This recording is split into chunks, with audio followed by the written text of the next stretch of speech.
Tara guys, samahan nyo ako magluto tayo ng kukoy na puso.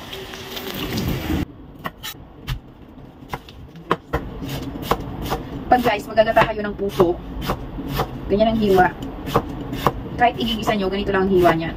Ayan, sa mga hindi nakakaalam na ang puso ng saging ay pwedeng gataan. Pwede rin ilaga or sinigang, panghalo siya sa isda or karneng baboy. Lagi niyong tatandaan na kapag magluluto kayo ng puso, ay pipigaan natin para mawala ang kanyang bakla. So, ayan. Nilagyan natin ng konting salt. Yan, para mabilis yung kanyang labas ng katas. Ayan, mayroon nga pala akong shrimp. Ayan, didikdikin natin yan kasi mas nakakapangpalasa sa gulay. 2 piraso kasi konti lang. At syempre, mag-add tayo ng onion, ground pepper, magic sarap.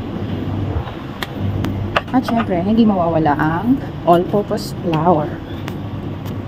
So, 3 tablespoon lang. Kasi konti lang naman. Tapos, lagyan natin ng konting tubig para lumapo. Ayan. Mix well. So, pag na-mix natin yan, hindi na nga pala ako guys nag-add ng salt kasi nga salty na yung puso na ating iuukol. Kasi kanina nagpatanggal ng katas. So ayan, after natin ma-mix lahat, ipa-fry na natin siya. So ayan guys, ang ganda-ganda niya at ang sarap-sarap dahil mayroon siyang makatas na dinikdik na shrimp.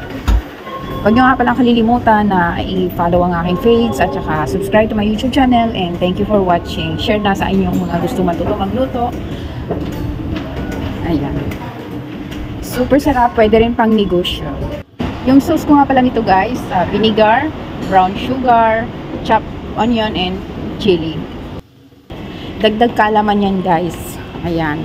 Kung gusto nyo magnegosyo, pwede nyo yan i-negosyo. Ayan. At talagang masarap.